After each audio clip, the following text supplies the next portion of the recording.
Sahi Yakai Mathugi Manunda Kampopi Chuchampur district Anoba Pul Singamaga Suna Yakimanga Hindalaki Piden. Kusukulai Pagale BP Puteret Imana Tagi Lalhoba Mari Pare. Skundagi Seng Huran Kiba Authority na Tijin Pamtoi Petro. Kangabuk the cycle in Litzatre mental health camp Pangpokare, Audi Santona Pau Pazari. Security force na IMPHAL East District Irembung Police Station gi Manung Chanba Irembung dagi kusukulai kaya phagale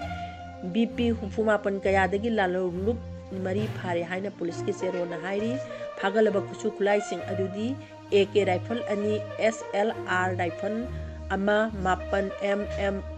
carbine hand grenade 4 AK gi magazine 2 SLR magazine 1 tongan caliber singi kathuk dagliba maru 42 ni hairi nakal amada security force na Chandian district ki Mocham PS na konba border pillar number 67 mayagi khangtung village ki lalolup 3 gi kadar 4 phare hairi pharba sing adudi ningthangko Santipur ward number 2 dagi KCP gi kadar ni haiba mayang namang Gandhi Singh 24 Khongjom Tekcham dagi pipa ki kardane haiba lapolapon Sunil Singh 25 Khongjom Bazar ki KYKL gi kardane haiba Laitonjam Kanhaya 26 amachung Disebo Awang Laikai gi pipa ki kardane haiba Kangjam Naros Maitai ni hairi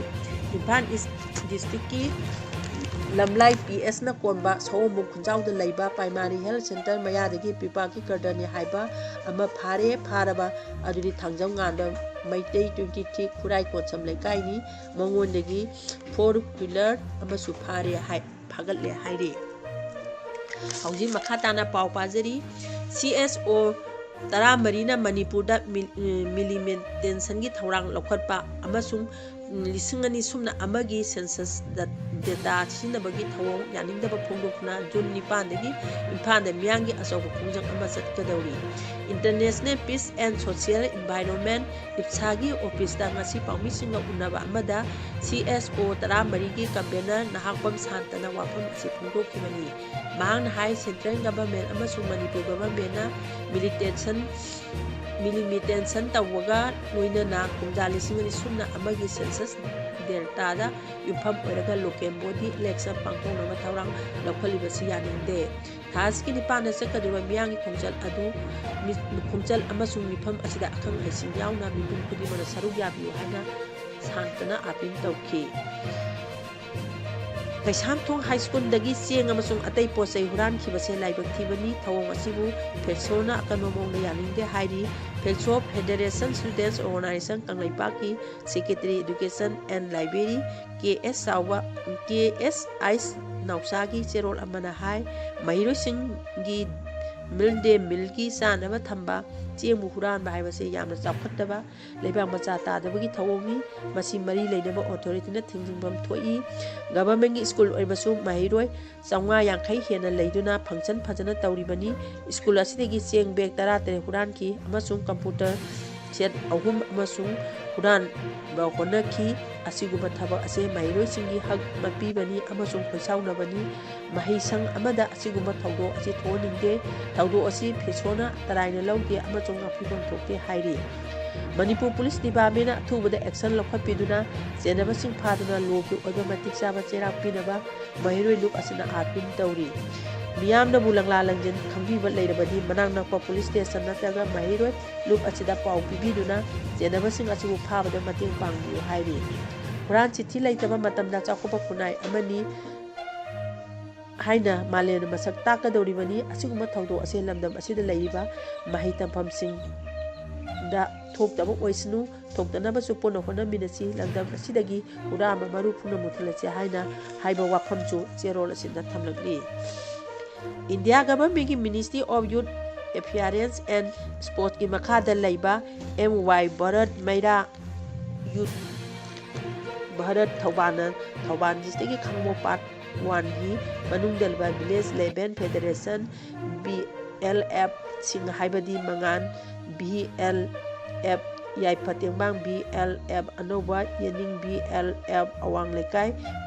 BLF amadi Best Academy Khangabuka Punna Senduna World Bicycle Day Lisingani Sumna Kuntaruka Mari Lainana Cycle Rally Amangasi Khangabukta Satkre Cycle Rally Aduda District Youth Officer Thauban Bisal Daka na Lamthaki Cycle Rally Aduda Mayrosing Amadi BLF Workers Yauna Nupi Nupa Punna Mi Fumaro Mesaru Yakiba Tauram Aduda District Youth Officer Thauban Bisan Daka na Cycle Thauban Kana Basing Maru Wena Hamsang Panba Sing Chin Wasing Bahan Tanba Lambi Sin Bahan Tanba Kayagi Matanga Papo Kaya Pudoke Hairi Hauji Makatana Pau Pajari Mapan Suba India Reserve Mahila Battalion Sinduna Battalion Asigi Headquarter da Imphal East CMO gi team amana noma gi over mental health care ama nupi personnel singi damak pangthokare hairi mental health camp aduda apumba nupi personnel nifu tarukta counseling piba aduda personnel kulumdoidi secretariat na hidak langtak chanaba decide tauki makata ba laying taunaba pautak su piki Police ki pawasina high military medical officer amasung masila kiba secretariat singa kusamnana nupi personnel singi oiba counseling amasung lai mugi thaba mathang ta su pa mani hairi hoji makata na paw sandona pajari santi mara chepa amasung miyangi mrakta thajanaba lenaba security conference ama Assam Rifle sinduna Kapopi district gi Lunga Koireng da pangthokre haina headquarters IGAR South ki PRO ki Cherot amana hairi ahansing amasung community ki lusing basing yauna punja tarana saruk yakiba conference aduda punja singi maikai degi thamlakpa wafamsing Assam Rifle gi personnel singna Pungin Janata ki loinana Assam Rifle na community ki maki yaifanaba makhata na sautani aksendani amasung mateng pangani haina thajaba piki loinana arama pausindegi section naba arpisu tauki hairi amaromda nungju thaga mangoinana idam nala chingdopagi drive ama Imphal West Jathakare maduda Assam Rifle amasung local volunteer yangkhaina saruk yaki haina Assam Rifle gi PRO gi Cherot amana hairi Hauji Makatana Pau Santona Pajari Manipur na statehood phangba sahi lisingama jama palmo umrani thoidagi paraga English singani sumna kulumdoi phawada haukiba sahi yankaima to asigi manunda singi district singda anoba khul kaya ama engalariba ase yengluba matamda Kapopi ama Chushampu district ta punna khul lising amaga sumna yankaima nga hengalaki senabati ama Ukon district na hairiba sahi yankaima toigi manung sida sumna gi khul yankaitaru phag engalaki haina hanagi seminisa ambulance ngana social media da thagalagli ambulance ngana ma ke social media account da thagalakba post amana hai engaliliba khul asi sumna khaki masing ni hairaga su masina mawong tadaba wahang kaya amadi tholali Manipur da statehood phangba sahi lising amaga sama